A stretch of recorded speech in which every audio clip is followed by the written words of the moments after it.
I would kill for something like this. Something I've been super horny about is being able to see other other companies' internal documents, handbooks, memos, stuff like that. These are things that they're using every single day that make their company more successful. So, like, being able to see that is the sexiest thing in the world for me. I know it doesn't sound super sexy, but trust me. And so, again, I would kill for this. I would pay hundreds, if not thousands of dollars for something like this. So I hope you enjoy this and savor it and study it. Morning, everybody. How's it going? It's about 6:30 in the morning for me. Hope you like my outfit. I got it last night. I was hoping to surprise you guys in probably a later video, but I don't know. This is so warm. It's the only thing I can wear if I'm out here.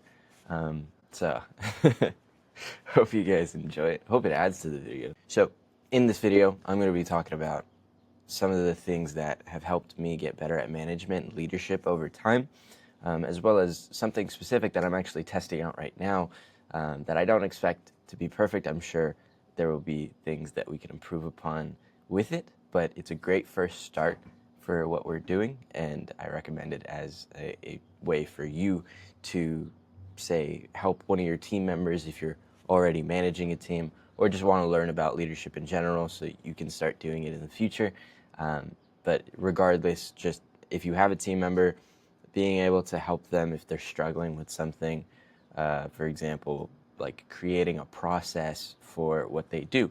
In this particular example, it has to do with our media team lead, but it could be anything. It could be your sales guys. It could be marketing, or well, I mean, this is marketing, but you get the point, right? If there's no process in place, no system in place, the best way to start creating that system is to work with your team on that, right? I think there's often a tendency, for me at least, to micromanage and create systems for things that I don't fully understand on my own, that I'm not an expert at.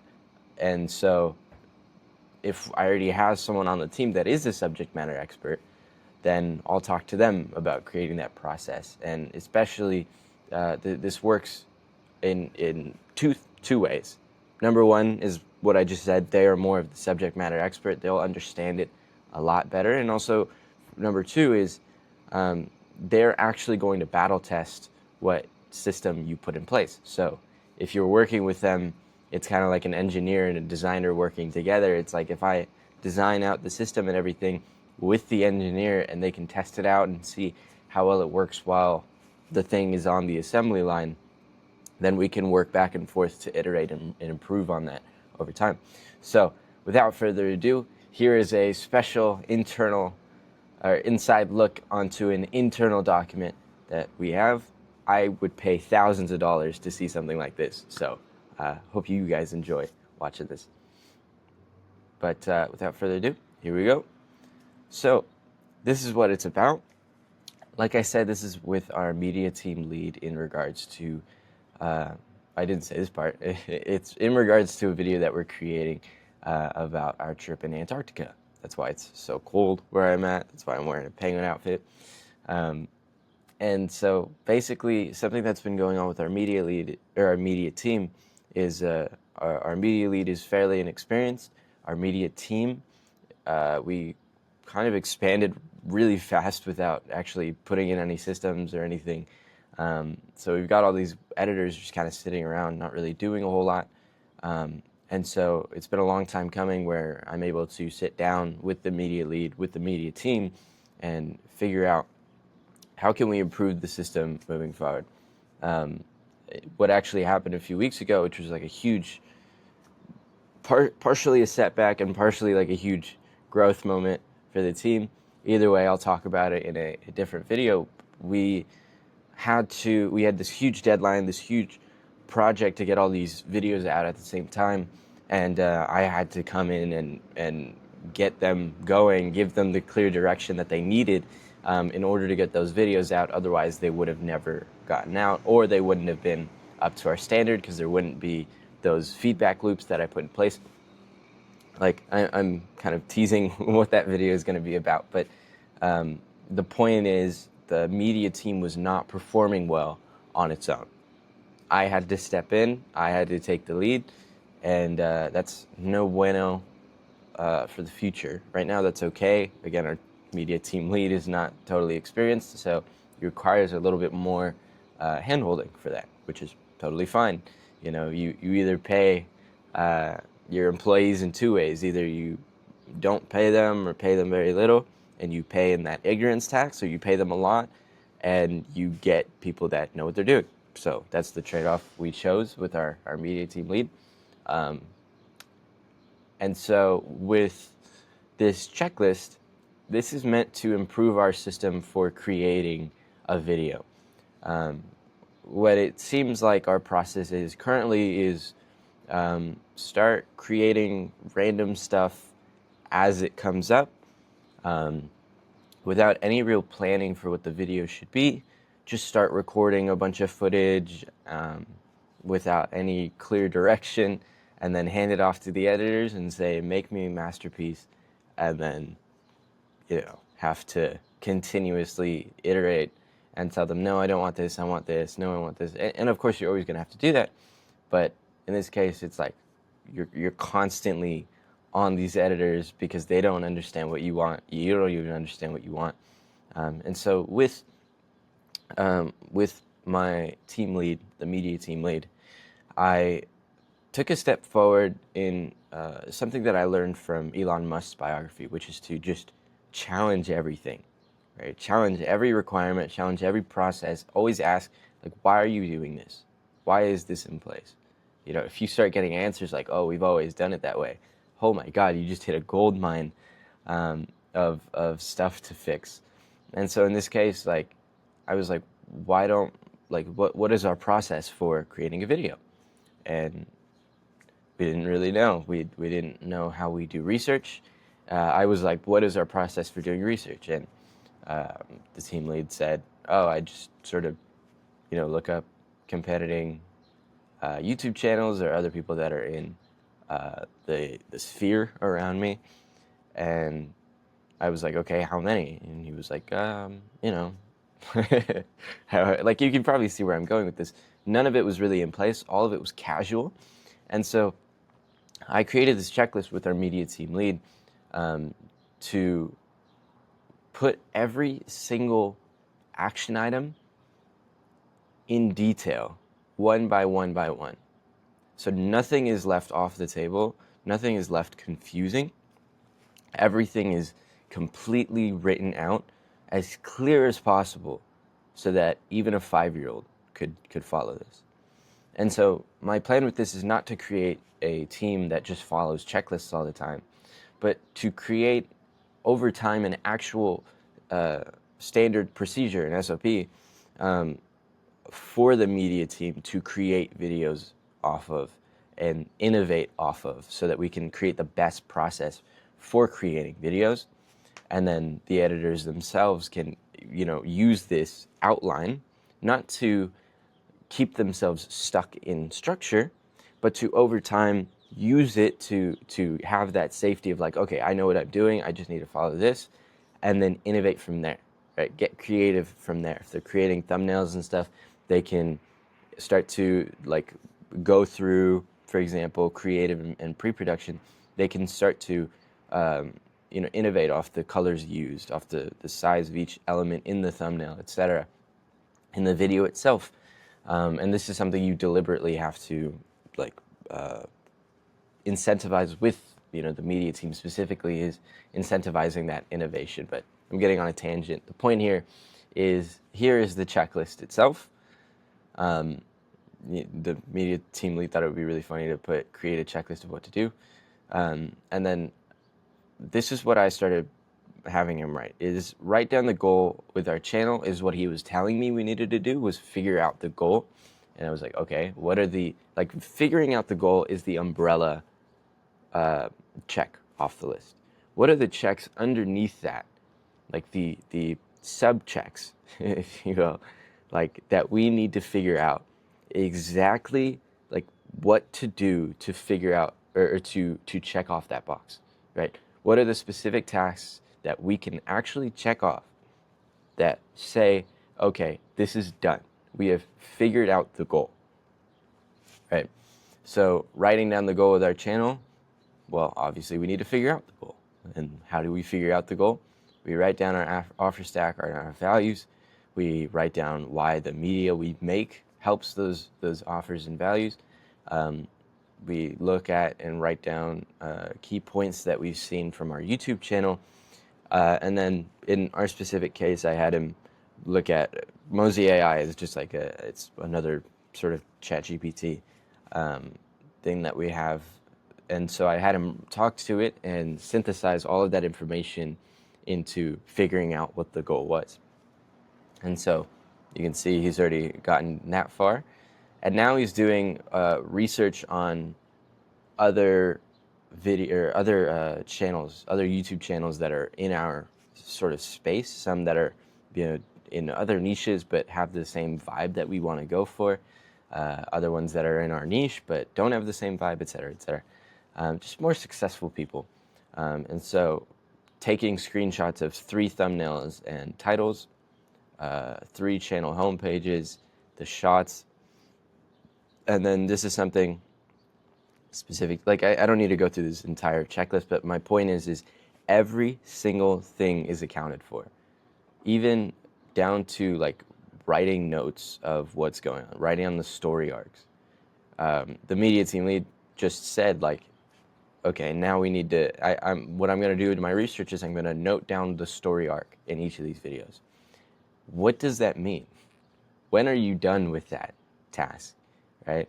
Like you could write the outline, but then you could also write some of the lines of what happened. You could write in the hook. You could write in the CTA. You could, you know, add in the transcript. Like what is actually going into those notes when you're writing down the story arcs of these videos? And so when I challenged him on that, I kept asking him, with full love, of course.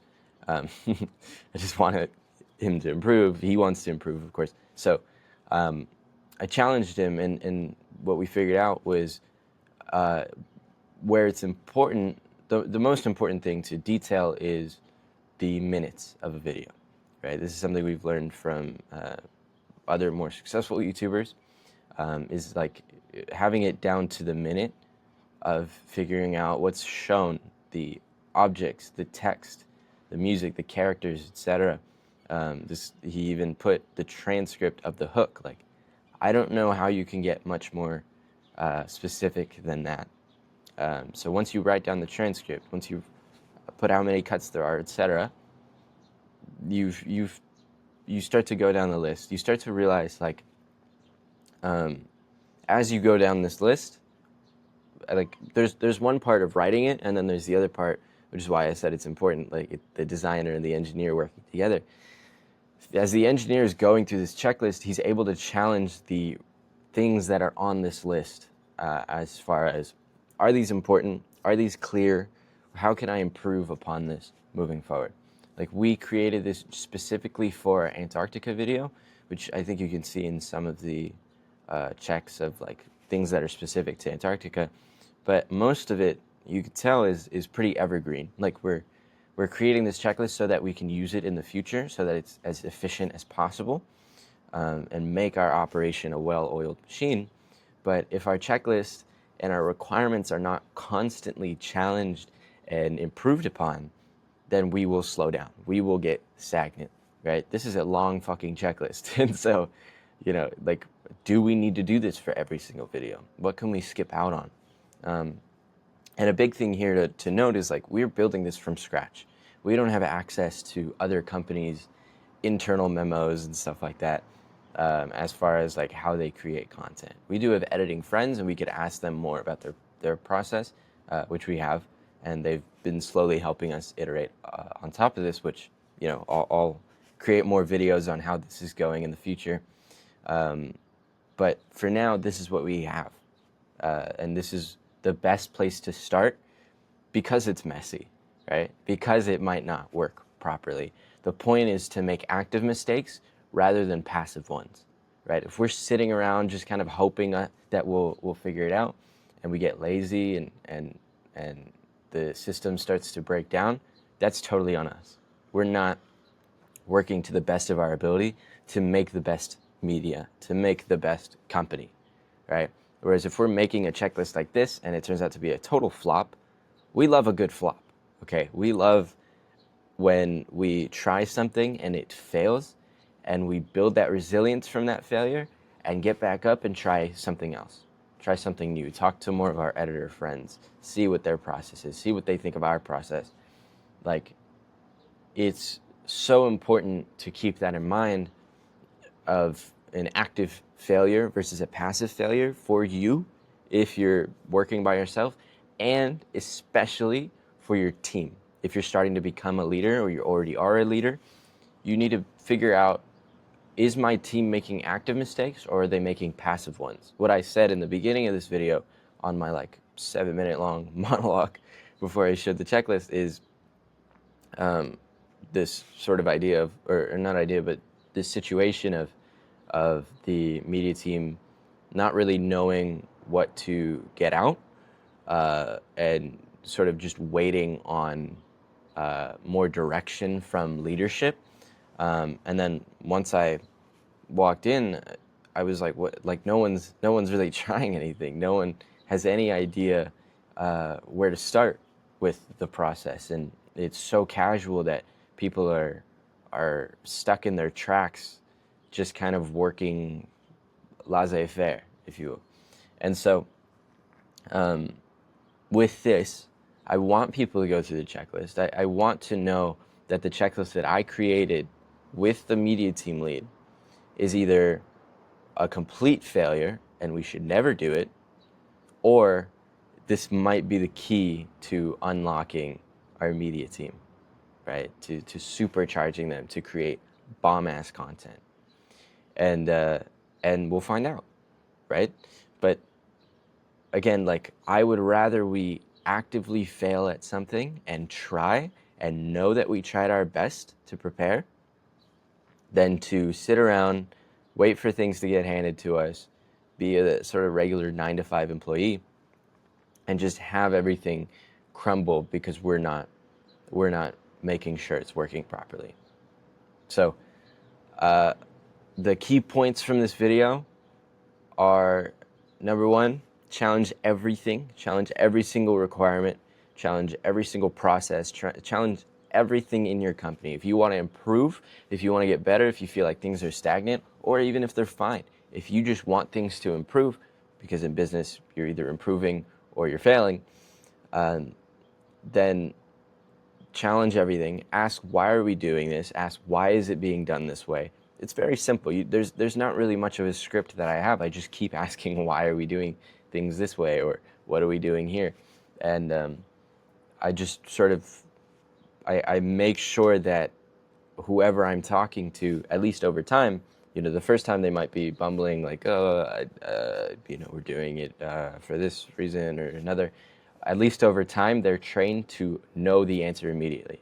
The media team lead, for example, has to know exactly what the media team is doing at any given point and why, and where we can improve, where our bottlenecks are, et cetera, et cetera. And so, like that, again, that's his subject matter expertise. He should know that. So again, challenge everything. Challenge why you're doing something, or why your team is doing something. Both. Why you or your team is doing something.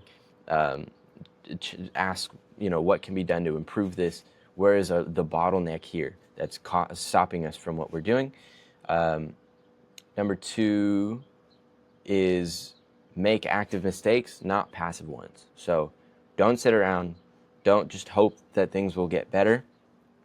Like, actively make mistakes. Like this checklist, for example, I know there's at least going to be some things on this checklist that are either, too expanded and complicated. Maybe the checklist itself is just too many line items to follow for each video.